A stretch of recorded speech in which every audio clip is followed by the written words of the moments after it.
What it is, it's your boy Dutch the Damon, and you now watching Damon Time with Dutch.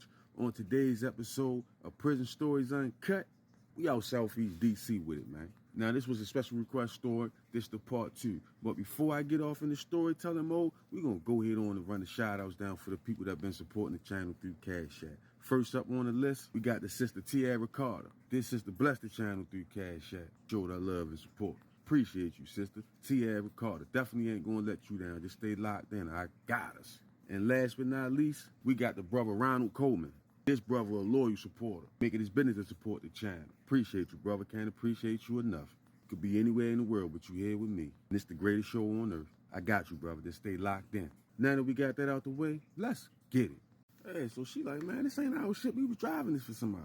The arresting officers ain't trying to head. They hauls them off to the county jail out up Marlboro some motherfucking way. Tell the feds come pick them up. As soon as they get to the jail, they separate them. Take her on the women's side, put her boyfriend on the men's side, book him and process him. Now, when they take her dude in the interrogation room, he straight asked for a lawyer. They went on ahead and put him in a holding cell. But when they took her in the interrogation room, she was trying to explain. She not into selling drugs. She had no clue that shit was in the car. She had been driving the cars from Pennsylvania to D.C. for this dude. He was paying her $250 a trip.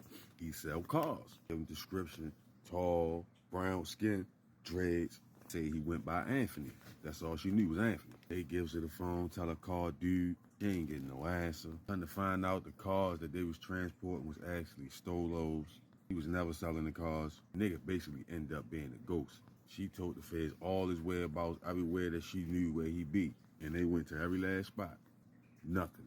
The man just disappeared like he never existed. She said she in the interrogation room. They in there looking at her like she lying. You know, in Maryland, possession 9/10 of the law. You got it on you, it's yours. Unless you can prove otherwise, it's yours.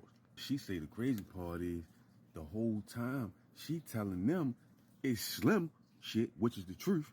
The nigga who hired her to drive the cars in the first place, right? But the whole time the feds, they thinking it's the boyfriend shit. They trying to get her to flip on Slim. And the whole time, she done brought him aboard.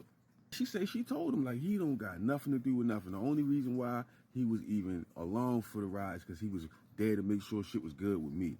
Cause he ain't know if dude was trying to sleep with me or not. That's what she told the feds. They thinking this whole story that's made up. She ends up getting charged with drug trafficking, 7 kilos of cane, soft, like 600 grams of heroin. She said they reading the charges off. That's broke down crime. The officers was in there threatening her, trying to get her to roll on her boyfriend, saying, yeah, you ain't gonna never see your kids again and all of that. She got in there crying.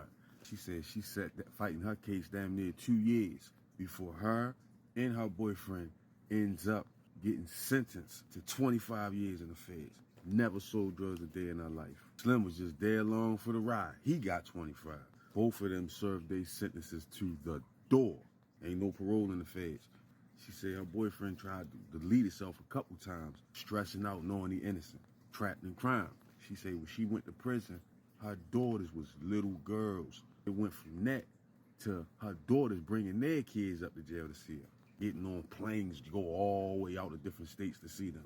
Sister said that was the darkest time of her life, and she felt bad for her boyfriend because she was the whole reason he even tagged along. She said she wrote the courts 100 letters trying to get him free, to no avail. She said by the time they made it home, the dude who was her boyfriend, her co-defendant on the case, he was only home for about 6 months before he passed away. Did all that time and passed away within 6 months of being home. She said his health had deteriorated because he developed a bad drug problem while he was serving time. In there sharing needles and shit like that and getting sick. He took him away from here. She said she went to the funeral, broke her heart saying him like that. And she told me, she said she really don't believe, nobody believed her story except for her homegirl that worked in the booth next to her, that they used to do hair together in that salon. She knew the truth. She said the girl came to court to testify on her behalf about seeing the dude and hearing the conversation and all of that shit. Just ain't worked. They couldn't produce the dude. So she had to eat them charges. Now the sister told me not to mention the name and stuff like that because while she was in the feds, some movie producers came up to talk to her. And they shooting a movie about her life. She under contract, so can't disclose the name. But when the movie drop, I'm gonna let y'all know. She said when she came home, she was in this little program for people who served a lot of time in the feds. Got her a little apartment, got her a little job. She said she just enjoying her family, man. Loving on her grandkids and things of that nature. Enjoying her freedom. She said once a month she make it her business to go see her co-defendant gravesite and go leave him a rose once a month, religiously. So, peace to the sister, man. She went through the storm, but she made it out. God ain't gonna put nothing on you can't handle. The hardships is for his soldiers.